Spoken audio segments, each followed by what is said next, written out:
Welcome back. This is Nzali with Nzali Takes Africa, week number 2 in Nairobi.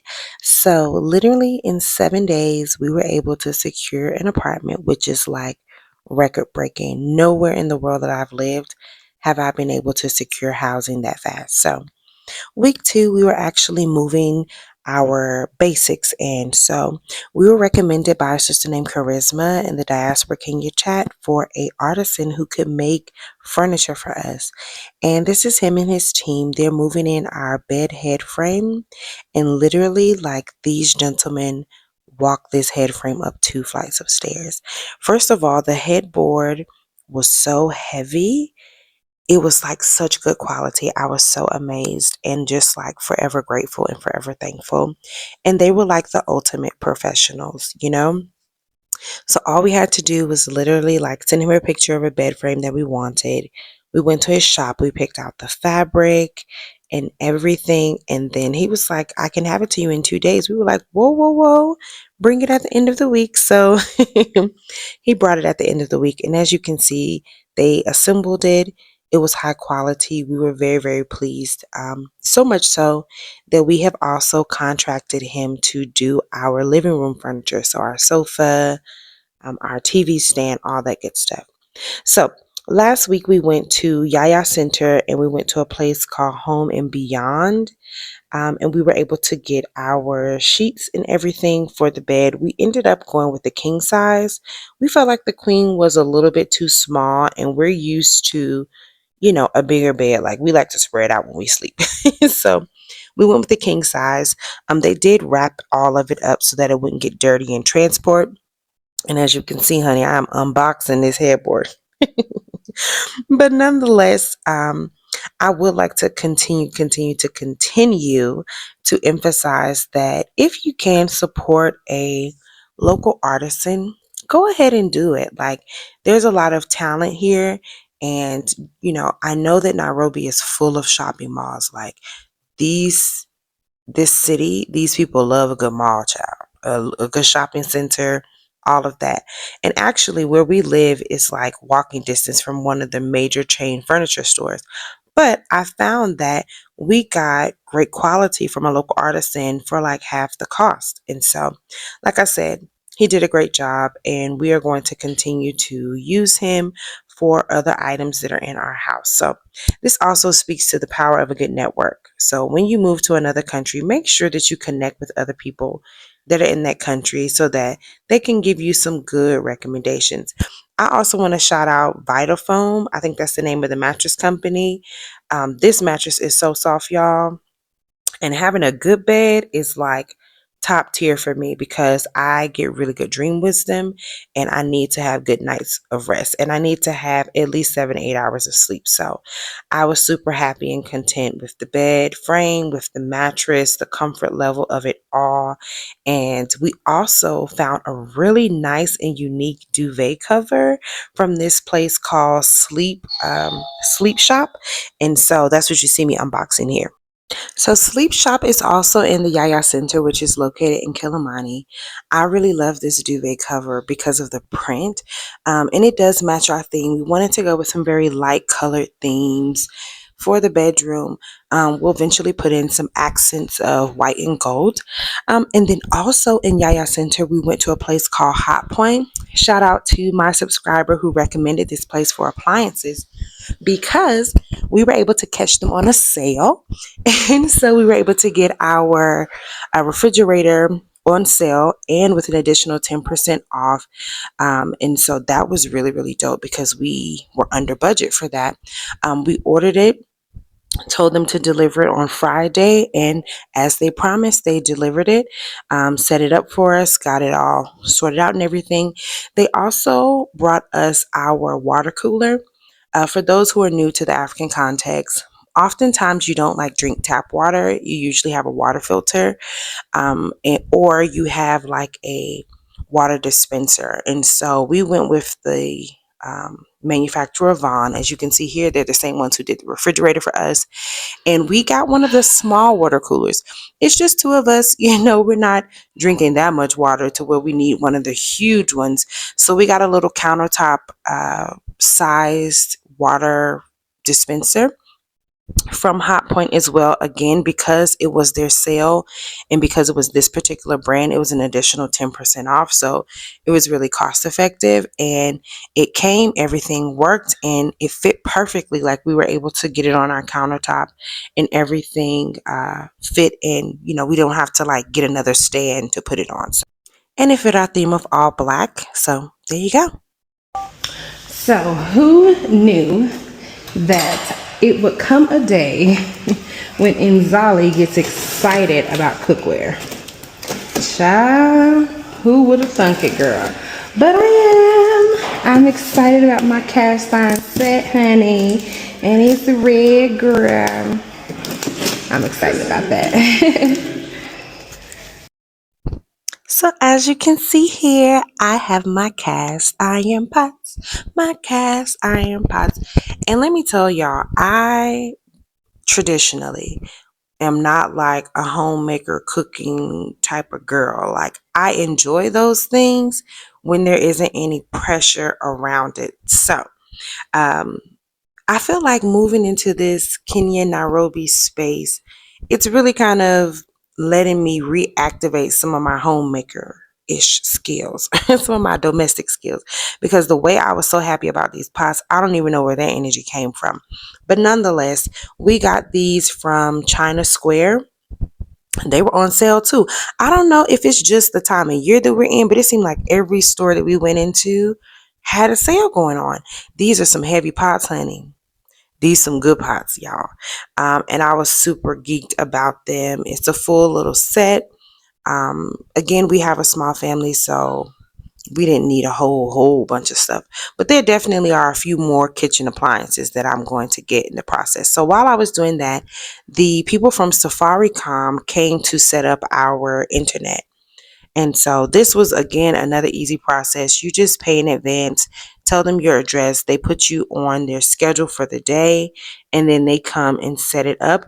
So there's this little piece that they like attach to the wall, and that's what gives you the Wi-Fi. And so that's what it was. Now, after all of those people came, I searched high and low and through the tundras, and guess what I found? A West African food shop. So yes, I did go to get all of my West African ingredients because, I'm married in Nigeria, and he can eat other people's food, but he'd be more happy when he has Nigerian food. So I found this shop. They also were in Kilimani, and they had all the things: palm oil, smoked fish, stock fish, everything that you could think of for us to get. Gyree, locust beans, bitter leaf, everything. And after I left the Nigerian shop, I found a market. Yes, honey. Listen, let me just tell y'all, in Nairobi, it is hard to find a open air market. It seems like everybody shops at the shopping centers, but leave it to your girl Inzali to find a market, honey, because the market is where you'll get the better price. The market is where you're going to get the good fresh produce from the farm to you. And so, yeah, one of the things that was so cool about this market is that you can pay with M-Pesa, which is like mobile money. So you can pay with your phone. So every stall had their M-Pesa till numbers. You just forward the money to them, so you don't have to have cash. So this is a cashless open air market, and I was so geeked about that. I just loved it. As you can see, it was raining that day. So I had to move a little bit quick, more faster than what I usually would move. And I didn't bargain as much because I just was trying to get out of the rain, honey. Let me just tell you, it was really, really raining. But again, everything was fresh. You get to pick what you want. They have the prices there and you pay. So I picked up, of course, I needed some garlic. I needed some ginger. I needed some peppers. These are the basics for any type of West African dish: ginger, garlic, peppers, thyme, rosemary, onion, all of those things. So they had different prices for different sizes, and I got red and white onions. I did get some potatoes as well. I'll probably do like some mashed potatoes later in the week. But it was pretty cool. They had everything that you needed there, all the fresh ingredients, lime, all of that good stuff. It was there. Okay, I'll take 4.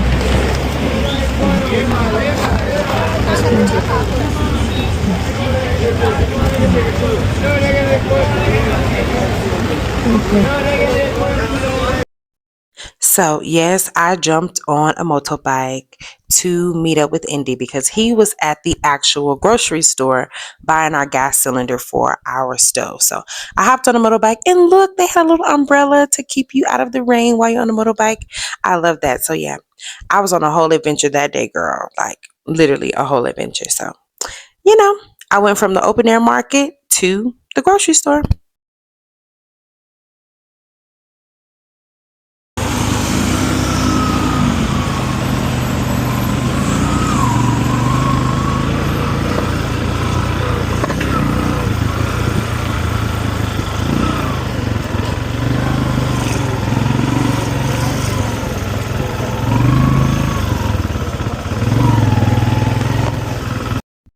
And I have to show you the grocery store. This is Navis because some of y'all, especially my diaspora, we be a little bit ignorant. We think that people in Africa don't have grocery stores. So, boom, here is the proof. If you don't want to go to the market like I do, you can also go to the grocery store.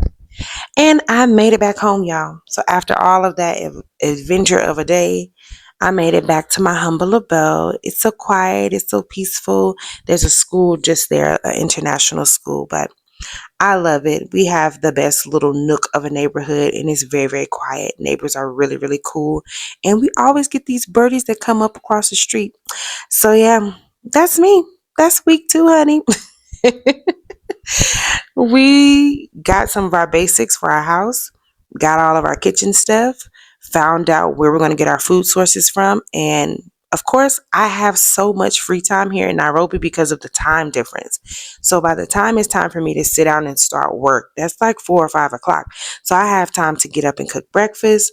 I have time to make lunch. I have time to make dinner and really make things from scratch. So you see me here, honey. Yes, I was hooking up some curry chicken. And it was so good. If I do say so myself, like I've actually found that like cooking here in Nairobi has just been like much easier and much more enjoyable for me. Maybe because of the time, I don't have as much pressure. But honey, I made me some curry chicken, girl. What else do we make this week? I made some okra. I think I'll do agbono today. Plantain was a must, like I said, I'm with a Nigerian, so we got to make sure we have some West African flavors going as well. So, yeah, y'all, I put those pots to use, honey, and we've been eating good. I've been making real good use of my kitchen.